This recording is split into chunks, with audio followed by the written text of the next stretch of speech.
You know that terrifying moment when someone says, "Tell me about yourself," and suddenly you forget everything? Your name, your job, even what country you're from. Yeah, I've been there too. But what if I told you that by the end of this video, you'll never freeze up again? In fact, you'll actually look forward to this question because you'll know exactly what to say every single time. Hello, this is Mia. Welcome to the Fluency Club channel.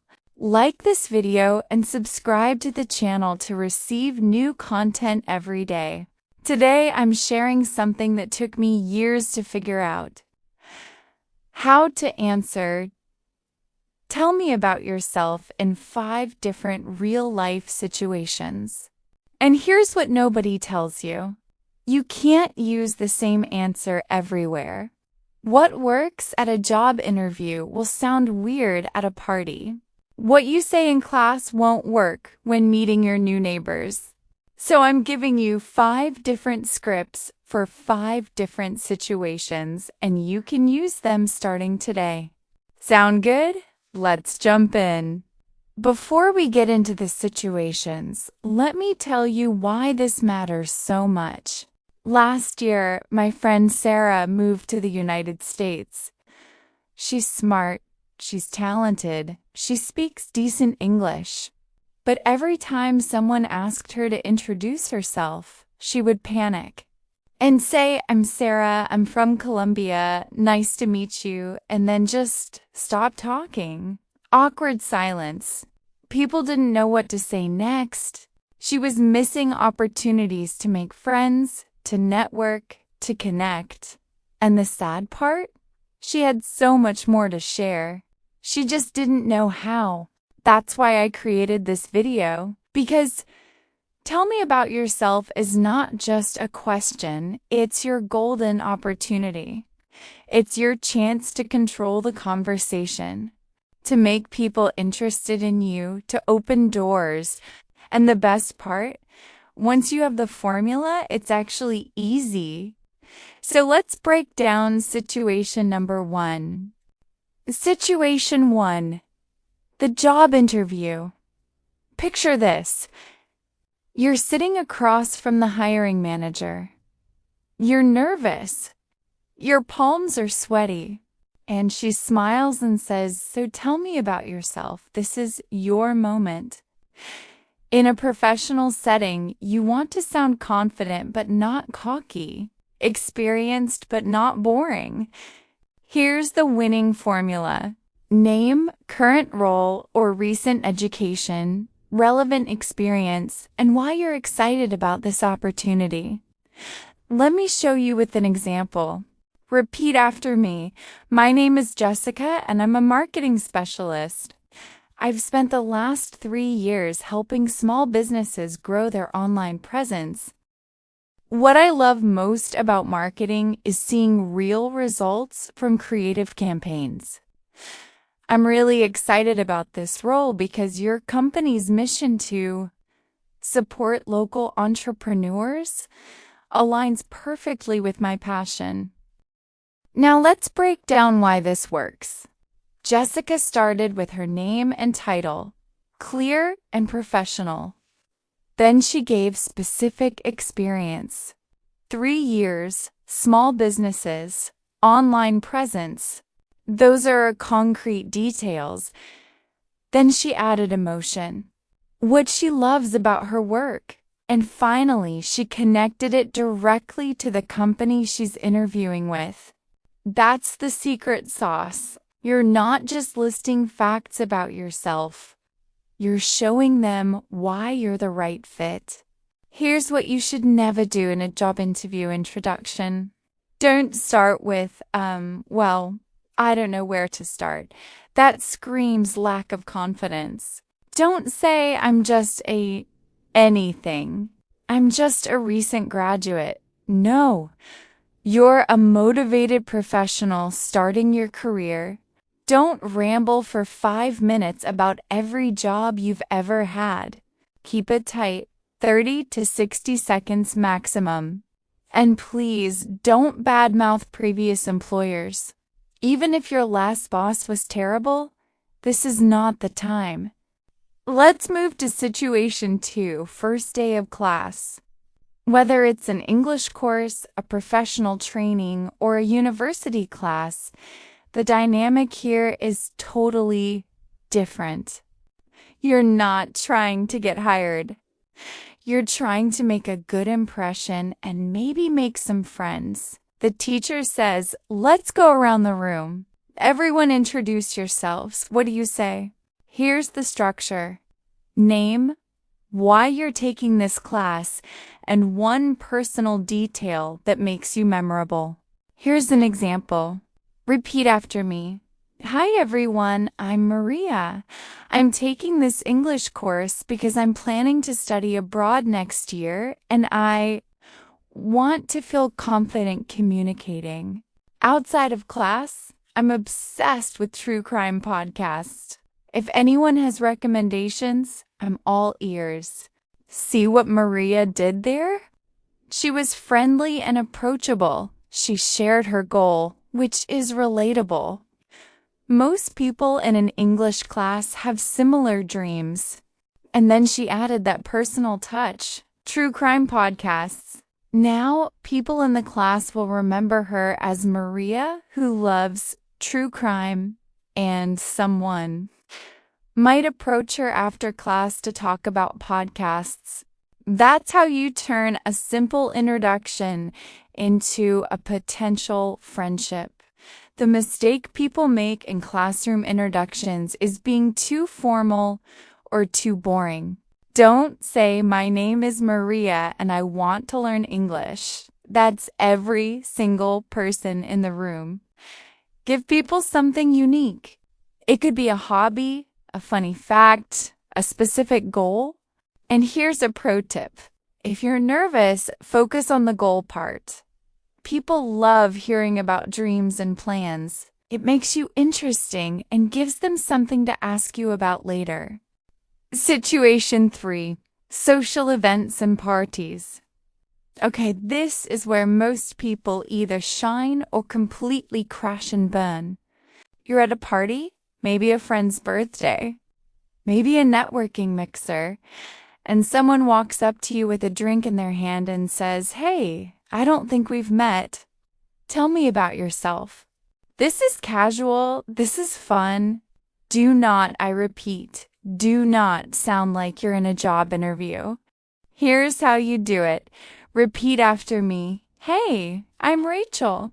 I work in graphic design, but honestly, my real passion is traveling. I just got back from Peru last month, and I'm already planning my next trip. Have you done much traveling?" Let's analyze why this works. Rachel mentioned her job, but she didn't dwell on it. She quickly moved to what she actually cares about, traveling. She gave a specific recent example, Peru. That makes it feel real and current. And then, this is crucial, she asked a question back. She invited the other person into the conversation. This is not a monologue. It's the start of a dialogue. Always, always end with a question when you're in a social setting. What kills conversations at parties? Being too serious, talking only about work, giving one-word answers, or the worst, talking about yourself for 10 minutes straight without letting the other person speak. Remember, people like people who are interested in them. So share a little, then ask. Share a little, then ask. That's the rhythm of great conversation. Now, let me give you situation 4, and this one is sneaky because people don't prepare for it. Meeting new neighbors. You just moved into a new apartment or house. You're getting your mail, and your neighbor comes out and says, "Oh, you must be new here. Tell me about yourself." This is a unique situation because you're going to see this person regularly. You want to be friendly, but you also want to set boundaries. You're not becoming best friends necessarily, but you want a good relationship. Here's how I would handle it. Repeat after me. Hi, yes, I just moved in last week. I'm Amanda. I work from home as a writer, so you'll probably see me around during the day. I'm pretty quiet, I promise. Do you have any tips about the neighborhood? Like, where's the best coffee shop? Perfect. Amanda was friendly and gave relevant information. She works from home, which is useful for a neighbor to know. She reassured them she's quiet, which shows consideration. And she asked for their advice, which people love giving. This makes the neighbor feel helpful and valued. It's a small thing, but it sets a positive tone for your future interactions. The mistake people make with neighbors is either sharing too much personal information too quickly or being too cold and distant. Find the middle ground. Be warm, but not invasive. Share the basics, but save your life story for actual friends. Situation 5. Online introductions. Here's one that's super relevant in today's world. You're joining a professional group on LinkedIn or a Facebook community or a Discord server. The moderator says new members introduce yourselves in the chat. How do you stand out in a sea of text? How do you make people actually remember you? You need to be concise, specific, and give people a reason to connect with you. Here's an example. Repeat after me. Hi everyone, I'm Nicole, a software developer based in Austin. I'm passionate about building apps that solve everyday problems. Currently working on a project to help people manage their time better. Would love to connect with other developers or anyone interested in productivity tools. Nicole crushed it. She was specific about what she does and where she is. She shared what she's passionate about. She mentioned a current project, which makes her sound active and engaged. And she ended with an invitation to connect, telling people exactly who she wants to hear from. That's how you write an online introduction that gets responses. The online world is different because people are scanning quickly. You don't have body language or tone of voice to help you. So your words have to work harder. Use specific details. Mention current projects or interests. And always end with an opening for connection. Now, let me share the universal formula that works across all these situations. Are you ready? Here it is. Name plus current situation or role plus one specific interesting detail. That's the skeleton. But here's where the magic happens. You adjust the tone and the details based on your environment. Formal situation? Use professional language. Casual situation? Use everyday language and contractions. Let me show you the difference. Formal version. I'm currently pursuing a master's degree in environmental science. Informal version. I'm in grad school studying environmental science. Same information, completely different feel. Formal, I dedicate my weekends to volunteer work at the animal shelter. Informal, I spend my weekends volunteering at an animal shelter. I'm obsessed with dogs. See how the informal version feels more like a real conversation? That's what you want in casual settings. Here are the mistakes that will destroy your introduction every single time. Mistake 1, being too modest to the point of invisible. Don't say I'm nobody special or I'm not interesting. Yes, you are. Own your story. Mistake 2, info dumping. Don't tell people your entire resume or life history. They didn't ask for a documentary. Give them the highlight reel. Mistake 3, monotone delivery. Even if your words are good, if you sound like a robot reading a script, people will tune out. Put energy and warmth into your voice. And here's mistake 4 that nobody talks about: not reading the room. If everyone at the event is being casual and fun, don't be the person who sounds like they're giving a TED Talk. Match the energy around you. This is called social calibration, and it's a skill that will serve you in every area of life. Let me give you some power phrases that will make your introductions flow like butter. When you're starting, try these. You know what? I'd love to tell you. Or, that's actually a great question. Or, let me share a bit about my journey. These phrases sound natural and give you a second to organize your thoughts. When you're connecting ideas, use what's really exciting is, or one thing I'm really passionate about, or lately I've been focused on. And when you're wrapping up and turning it back to them, say, but enough about me, I'd love to hear your story. Or what about you? What brings you here? Or I'm curious, what's your connection to this? These phrases are like conversational glue. They make everything sound smooth and professional. Practice them until they feel natural. Say them out loud right now. Seriously, pause the video if you need to. Repeat them 5 times. That's how they become part of your natural speaking pattern. Now, here's something powerful I want you to understand. Your introduction is not just about information. It's about emotion. When you introduce yourself, you want people to feel something: curiosity, warmth, interest. That's why adding specific details is so important. Don't just say, I like reading. Say, I'm that person who reads 3 books at once and stays up way too late to finish a good thriller. See the difference? One is boring. The other is vivid and makes people smile. Let me tell you something that changed my life. I used to think I had to be perfect when introducing myself.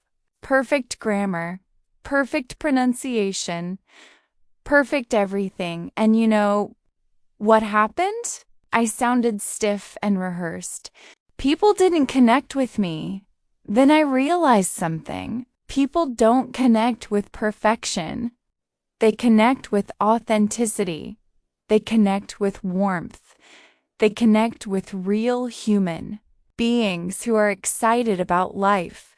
So yes, practice your introductions. Yes, use the formulas I gave you, but also let your personality shine through. Smile while you talk. Show enthusiasm about the things you care about. Be genuinely curious about the other person. That's what makes you memorable. Not perfect English. Real connection. Here's your action step right now. I want you to go to the comments and do 2 things. First, tell me which situation you need the most help with. Job interview, social events, meeting neighbors, online introductions. I want to know. Second, write your introduction for that situation. Actually write it out. Use the formulas I gave you. Make it specific, make it real, and I promise you, I will read it and I'll give you personal feedback. This is your chance to practice with real feedback. Don't waste it. Remember this: every single person you admire, every successful person you follow, every confident speaker you've ever seen, they all had to introduce themselves at some point. They all felt nervous. They all made mistakes. The only difference is they kept practicing until it felt natural. You can do the same thing. You have the tools now. You have the formulas. You have the examples. The only thing standing between you and confident introductions is practice. So go practice. Stand in front of your mirror tonight and introduce yourself 5 different ways. Record yourself on your phone and listen back. Does it sound natural? Does it sound like you? If not, adjust it. Make it yours. Because the best introduction in the world is one that sounds authentically like you, just with better structure and more confidence. Your story matters. Your experiences matter. The world needs to hear from you. Don't let fear or uncertainty hold you back from sharing who you are. You've got this. Like this video if you found it helpful, and we'll see you tomorrow.